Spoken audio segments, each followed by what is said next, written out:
Okay, I'm talking to Pauline Angelico. She's the Managing Director of a company called PlusGreen IT. Pauline delivered a keynote presentation this morning at the IT Service Management Australia's National Conference. The title of the keynote was "Your Greenness is Under the Spotlight, so pay attention."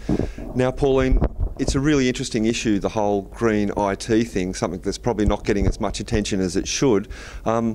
You mentioned that there are 3 sins that the industry is sort of contributing to at the moment. Can you just talk me through what those 3 sins are?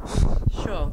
I've nominated 3 sins that I think are the ones that need to have most attention paid to them. They are e-waste, energy and inaction.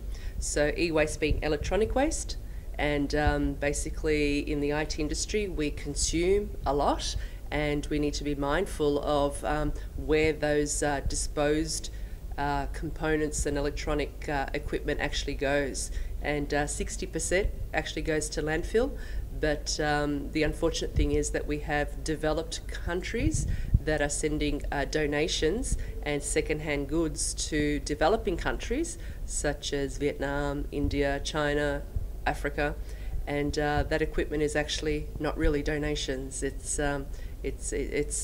It's building a digital divide and not really filling the digital gap, and so that's an issue that we have. The second one is energy, and we consume a lot of energy. Data centres are consuming a lot of power, and many organisations don't actually know how much their power bill is when it comes to the IT department or the data centres.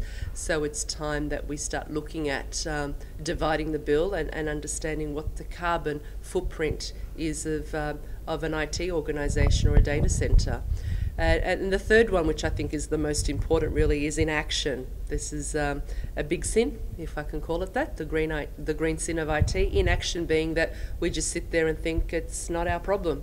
And you know, the IT industry is a clean industry. Well, we're not so clean. And we really need to be looking at doing something, because being reactive is really not the place to start. We have to start doing things now. Okay, you also put forward some interesting statistics from a survey that many CIOs just don't really acknowledge or understand their contribution to their carbon footprint out of IT. What is something that individuals and organisations, how do they really start down this path of sort of, meeting, their green IT obligations and getting with the program, for want of a better term? Sure. Well, one of the first things a CIO can do is start to look at the electricity bill, really understand what their carbon footprint is. And the way to do that is to talk to facilities management or building management and ask to see whether the power bill can be divided, and start to look at what their contribution is. They also need to look at idle equipment and the way equipment is disposed of, and need to start considering just reducing their carbon footprint. The upside of that basically is that they will reduce the cost of running IT. So there's always an added benefit to making these changes. And it may not be regulation today, but it is coming, and it's best to be prepared than have to then do it in a reactive mode. Okay, you did mention the statistic as to exactly what contribution the IT industry is making to carbon emissions around the world. Can you just talk a little bit about where we're at and compared to other sorts of industries, maybe? Well, today most of the focus is on the aviation industry. We all fly around, and we know that airplanes emit a lot of carbon dioxide into the air. But the interesting statistic is that aviation actually emits 2% of the carbon dioxide in the sky, and IT actually emits between 2 to 4%, and that's growing. And no one's looking at IT yet.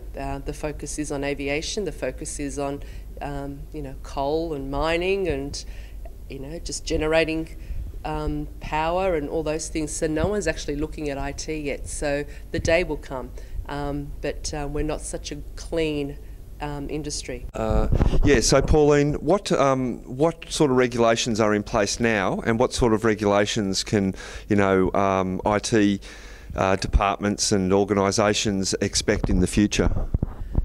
Look, there are regulations today when it comes to recycling. The unfortunate thing is that there are loopholes, and this is where a lot of the issues are coming to front. The governments around the world are looking to come up with some standards, and we're obviously hoping that there'll be standards around recycling, because that's one of the biggest issues that we have when it comes to landfill and e-waste.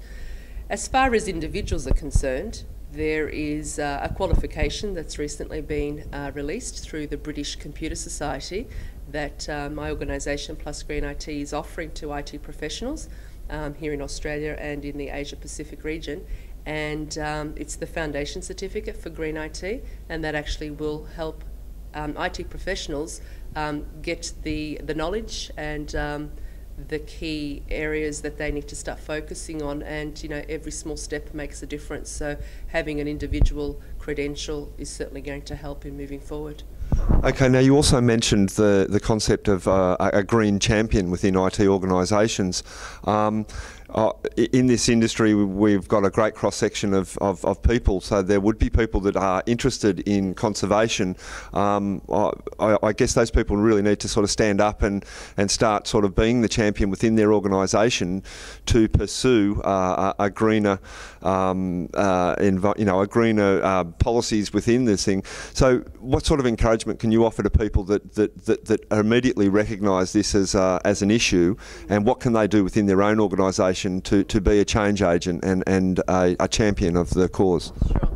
I would ask them to stand up and be heard, because they're the people that we need in our industry. It's the early adopters that start making the changes, and we still are at the early part of this issue, if you like, green IT. A lot of people just are not aware of what's happening, but the ones that are the ones that are going to start making the difference. So they're the champions already, and I encourage them all to start shaking the sea level within their organisation and really start looking at making them more aware. And my presentation that I did this morning is available if anybody wanted me to come to their organisation to address their management, then I'm more than happy to do that. And I'm very keen to do that in Canberra too, where I think a lot of the policies need to be developed and the standards need to come out of Canberra. Yes. Okay, in addition to your presentation today, what other resources can people start looking for to gather information, to present the case and to raise the issue? Where should they start looking?